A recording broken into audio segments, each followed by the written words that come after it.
नमस्कार, डी24 तास paid news channel तुम्ही पाहू शकता। धुळे जिल्ह्यातील शिरपूर तालुक्यामध्ये सूत्र न्यायालयाचे उद्घाटन करण्यात आले। यावेळी या न्यायालयाचे उद्घाटन करण्यासाठी न्यायमूर्ती श्री प्रसन्न भालेराव वारुळे साहेब, सर्वोच्च न्यायालय नवी दिल्ली हे उपस्थित होते। सन्माननीय मुख्य अतिथी म्हणून न्यायमूर्ती श्री रवींद्र विठ्ठलराव घुगे साहेब हे देखील होते। कार्यवाहक मुख्य न्यायमूर्ती व उच्च न्यायालय मुंबई हे देखील या ठिकाणी उपस्थित होते। कार्यक्रमाचे अध्यक्ष श्री न्यायमूर्ती श्री अजित भगवानराव कंडवळेकर हे देखील उपस्थित होते। यावेळी शिरपूर तालुक्यातील संपूर्ण वकील संघाच्या माध्यमातून या सर्व उच्च पदाधिकाऱ्यांना व न्यायाधीशांचे स्वागत देखील केले। त्यामुळे धुळे जिल्ह्यातील देखील बार काउन्सिलचे संपूर्ण वकील संघ ह्या कार्यक्रमाला उपस्थित होता व धुळे जिल्ह्यातील नव्हे तर पूर्ण महाराष्ट्रातील वकील बांधव आज शिरपूर तालुक्यामध्ये आले व शिरपूर तालुक्यामध्ये नवीन या ठिकाणी सूत्र न्यायालय उघडणार आहे। त्यामुळे अनेक शिरपूरकरांचे प्रश्न देखील या ठिकाणी सुटतील असे देखील आश्वासन आज या कार्यक्रमाच्या माध्यमातून देण्यात आले। धुळे जिल्ह्यातील संपूर्ण सरकारी वकील व तिथले स्थानिक वकील संपूर्ण मोठ्या संख्येने उपस्थित होते। यावेळी न्यायमूर्तींचे या ठिकाणी सत्कार देखील करण्यात आला। या प्रसंगी शुभहस्ते अनेक मान्यवरांचे या ठिकाणी पुष्पशुलहार देऊन त्यांचं स्वागत देखील करण्यात आले। यावेळी न्यायमूर्ती प्रसन्न भालेराव वारुळे साहेब, सर्वोच्च न्यायालय यांनी प्रतिक्रिया देताना सांगितले, आमचे ज्येष्ठ स्नेही रघुवंशी दादा, ज्यांचा माझा अनेक वर्षांपासून मी वकिलीत असल्यापासूनचा स्नेह आहे आणि आजतागायत तो कायम आहे, तर त्यांना इथे पाहिल्यावर मला खूप आनंद झाला। आपल्या आणि मी आपण ज्या पद्धतीने, ज्या स्नेहाने, ज्या आपुलकीने आम्हाला इथे बोलवलं, आमचं जे स्वागत केलं, माझ्याबद्दलची एक पुस्तिका एक अत्यंत सुखद असा आश्चर्याचा धक्का देऊन प्रकाशित केली, त्याबद्दल आम्ही आपले मनापासून आभारी आहोत। खरं तर आपलं ऋण मानून मोकळं व्हायची माझी बिलकुल इच्छा नाही। आपल्या ऋणात राहणं मी अधिक पसंत करेन। आपल्या सर्वांच्या या प्रेमाबद्दल मनापासून आभार। आनंददायी असतं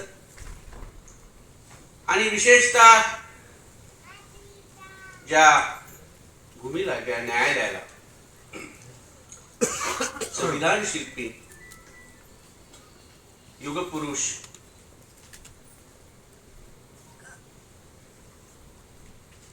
कोटी कोटी कुळ उद्धारणारा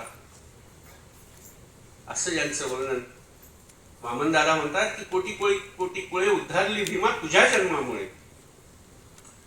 अशा महामानवांचा स्पर्श झालेली ही पावनभूमी, जिथे माझ्या वडिलांना न्यायिक अधिकारी म्हणून काम करण्याचा, सेवा देण्याचा योग आला, जिथे मी माझ्या प्राथमिक वर्गातलं शिक्षण घेतलं, माझ्या सवंगड्यांसोबत खेळलो, त्याच भूमीत परत एकदा एका न्यायालयाच्या इमारतीच्या उद्घाटनाचा योग मला मिळाला आणि ती संधी तुम्ही सगळ्यांनी मला दिली, त्याबद्दलही आपले मनापासून मी काढणार नाही याची खात्री आहे। विदाउट एनी कॅवेट मी हा धनुष्यबाण स्वीकारतो। अर्थात तो स्वीकारताना मला जसा उल्लेख झाला की आमच्या मंगेश पारगावकरांच्या फार अजरामर ओळी आहेत, त्यांच्याही ओळीचं स्मरण झालं की हाती धनुष्य ज्याच्या त्याला कसे कळावे, हृदयात बाण ज्याच्या त्याला दुःख ठावे, तशा पद्धतीने हा धनुष्यबाणाचा कुठलाही एक पैलू आहे आपल्या स्मरणात कायमच्या राहतात। आज या कार्यक्रमात आपण ज्या प्रेमाने स्वागत केलं, त्यातली एक गोष्ट मला आवर्जून त्याचा उल्लेख करावा लागेल।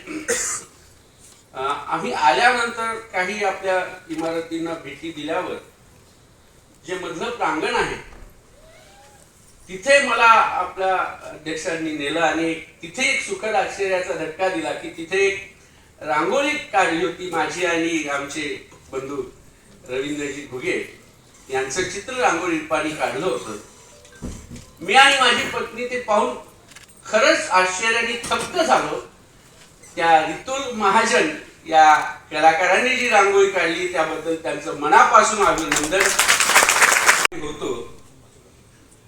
तेव्हा वाहने अधिक नसायची, त्यामुळे पेट्रोल पंपही कमी असायचे आणि साधारणतः पेट्रोल पंप शहराच्या थोडेसे बाहेर असायचे.